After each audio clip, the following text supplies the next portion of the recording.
Network 18 federal bank संजीवनी गाड़ी भारत के Covid प्रभावित जिलों में जा रही है। वैक्सीन के लिए जागरूकता फैलाने की हमारी इस मुहिम को आप भी अपना सहयोग दीजिए। चलिए आपको दिखाते हैं संजीवनी गाड़ी अब तक कहां-कहां गई और आज कहां है।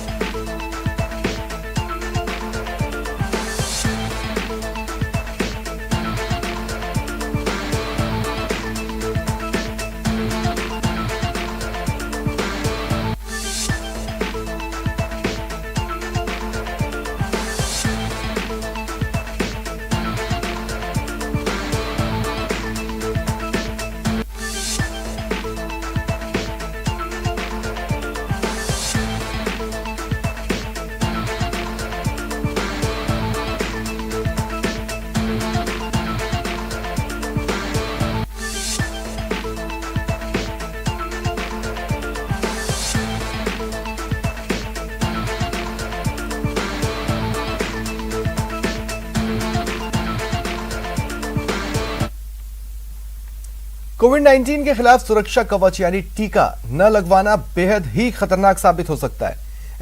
ऐसे कई लोग हैं जिन्होंने अपनों को खो दिया और अब जाकर उन्हें यह एहसास हुआ है। कोविड-19 टीकाकरण को लेकर नेटवर्क 18 और फेडरल बैंक की जागरूकता मुहिम संजीवनी खुराक जिंदगी की के तहत हमने कर्नाटक में दक्षिण कन्नड़ क्षेत्र के दूर दराज के गांवों का जायजा लिया और ऐसे ही एक परिवार से मिले। देखिए ये रिपोर्ट।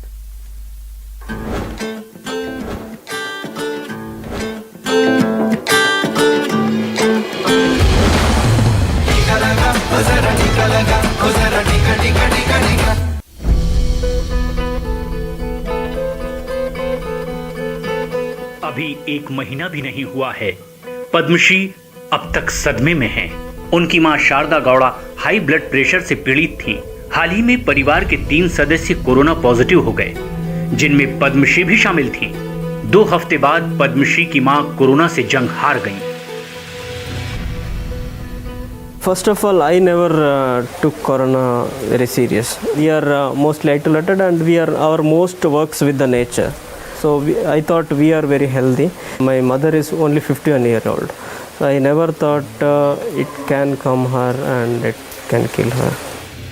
दुबई में काम करने वाले मोहन ने इस बीमारी को गंभीरता से ना लेते हुए भी अपना टीकाकरण करवाया, लेकिन उन्हें इस बात का पछतावा है कि भारत में रह रहे उनके परिवार ने टीकाकरण को गंभीरता से न लेकर इंतजार करने का फैसला किया था। When government was suggesting people to take vaccination, if it took it seriously and if I took my mother into vaccination, we could save her today. So we lost our mother because we didn't. That is the only weapon at the moment what we have to defend against corona. Do you feel regret? Yeah, of course. We feel regret that we didn't take vaccine before. परिवार में हुई मौत ने इनके व्यवहार को बदल दिया। अब सभी मास्क लगा रहे हैं और पूरे परिवार ने टीकाकरण के लिए रजिस्ट्रेशन करवा लिया है। Since we lost our mother, we don't want to lose our father also. Since he's 45 plus, we immediately took him to the vaccination. इनका संदेश बिल्कुल साफ है, देर ना करें, अभी टीका लगवाएं।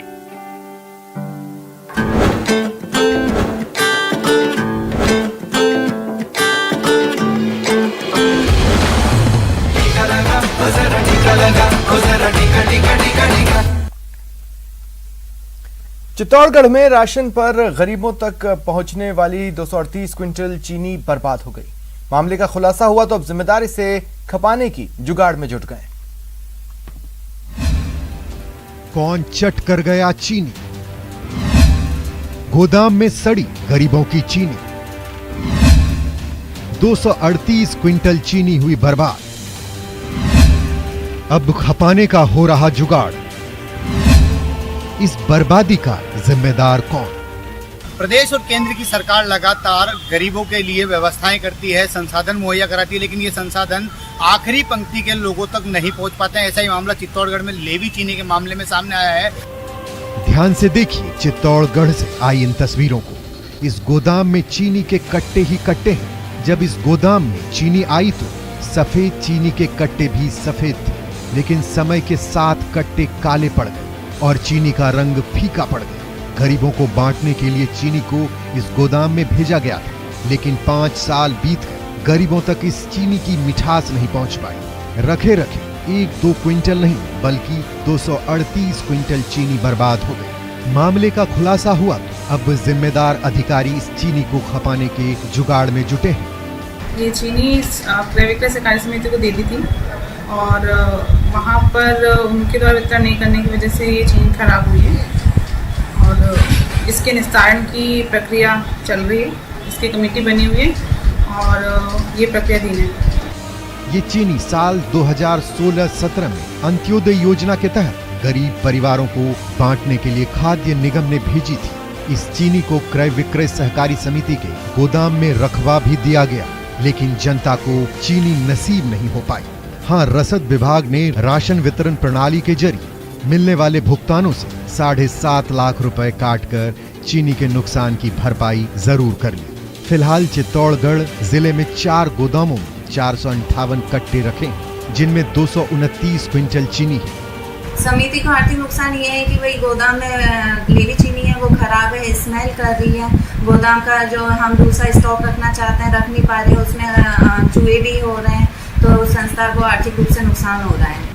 खराब चीनी को लेकर सरकार के स्पष्ट निर्देश है कि इसका निस्तारण नहीं किया जाना है, बल्कि ऐसे उद्योगों को बेचना चाहिए जो कि सब्स्टिट्यूट के रूप में ऐसी चीनी को काम में लेते हैं। जबकि जिला रसद अधिकारी का कहना है कि जिले में ऐसा कोई उद्योग नहीं है जो ऐसी चीनी खरीदता है।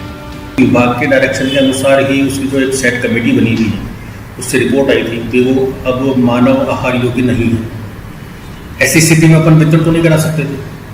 उसी की सरकार ने फिर वापस रिपोर्ट पे उसकी एक ऐसी चीज़ थी कि भाई किसी उद्योग में ये काम आ जाए, तो वैसी कोई उद्योग चित्तौड़ जिले में नहीं बताया गया। तो फाइनली उस चीज़ को विभाग के निर्देशानुसार डिस्ट्रॉय करनी, मतलब जमीन में गाड़नी है, मतलब कोई जानवर भी नहीं खाया करें, मतलब बिल्कुल। तो अगले 5-7 दिनों में वो प्रक्रिया पूरी हो जाएगी। ये कहना गलत नहीं होगा कि गरीबों के हक की ये चीनी एक राज की तरह जमीन में दफन हो जाएगी और कोई सवाल नहीं करेगा कि गरीबों की चीनी को कौन चट कर गया।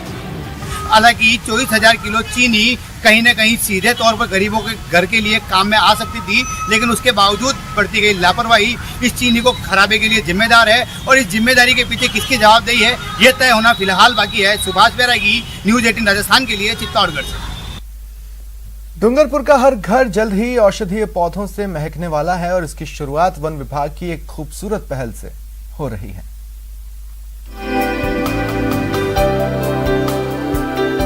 डूंगरपुर का हर घर अब औषधीय पौधों की खुशबू से महकने वाला है, क्योंकि घर घर औषधीय योजना के तहत 1 अगस्त से औषधीय पौधों का वितरण किया जाएगा, जिसकी तैयारी डूंगरपुर वन विभाग ने कर ली है। खास बात ये कि इस योजना के पहले चरण में इस साल 1,40,293 परिवारों को तुलसी, गिलोय, अश्वगंधा और कालमेघ जैसी किस्मों के 2-2 पौधे बांटे जाएंगे। इसके लिए 15 नर्सरियों में 12 लाख से ज्यादा पौधे तैयार किए गए हैं। देखिए, घर घर औषधि योजना जो है वो एक महत्वपूर्ण योजना है और ये जो इनॉग्रेशन होगा 1 अगस्त से। और डूंगरपुर ज़िला में जो हम लोग को 1,40,000 फैमिलीज़ का अभी टारगेट में है, इसमें हम लोग को 4 औषधि पौधा उपलब्ध करवाया जाएगा। इसमें तुलसी, अश्वगंधा, कालमेघ और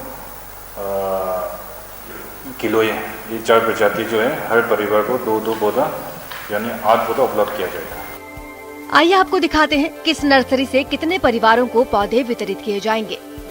आंतरी नर्सरी से 11,364, डेचा से 5,682, दोवड़ा से 11,364, लक्ष्मण सागर से 15,293, आसपुर से 5,682, निठाहुआ से 5,682, सावला से 11,364, भानवारिया से 5,682, छापे से 5,682, दो नदी से 11,363, गेंजी से 11,364, पातेला 5,682, घाटा माविता 11,363, धम्बोला से 11,363 और कुआ से 11,363 परिवारों को पौधे वितरित किए जाएंगे। इस योजना को लेकर उपवन संरक्षक सुपोंग शशि ने ये भी कहा कि जिन परिवारों को ये पौधे दिए जाएंगे उन्हें इनके औषधीय गुणों के बारे में भी बताया जाएगा। इसमें तो क्या है कि ये चारों प्रजाति जो है काफ़ी इम्पोर्टेंट मेडिसिनल प्लांट है और इसका जो उपयोगिता का जो है वो आयुर्वेद डिपार्टमेंट जो है ये इसका यूसेस का बारे में पूरा उपलब्ध किया जाएगा। और अपना जो वन विभाग जो है वो नर्सरीज में जो 15 नर्सरीज है अपने डूंगरपुर जिले में, इसमें हम लोग ने लगभग 12 लाख पौधा तैयार किया हुआ है।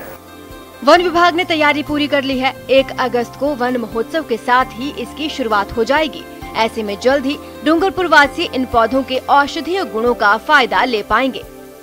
डूंगरपुर से न्यूज़ 18 राजस्थान के लिए जयेश पवार की रिपोर्ट। क्या सैनिटाइजर हानिकारक है? क्या टीके आपके डीएनए को संशोधित करते हैं? क्या टीकाकरण आपको कोविड-19 से संक्रमित कर सकता है? क्या ये कुछ सवाल आपके मन में है? अब एक जगह है जहां आपके सभी प्रश्नों का उत्तर दिया जा सकता है। यह सब आपके फोन पर। नेटवर्क 18 और फेडरल बैंक के राष्ट्रव्यापी वैक्सीन जागरूकता अभियान के तहत कोविड-19 के खिलाफ Sanjeevani a shot of life Sanjeevani WhatsApp helpline शुरू की गई है। आपको बस 7977773753 पर व्हाट्सएप करना है और आपको तुरंत आपका उत्तर मिलेगा। जानकारी जिसे जांच और क्रॉस चेक किया गया है।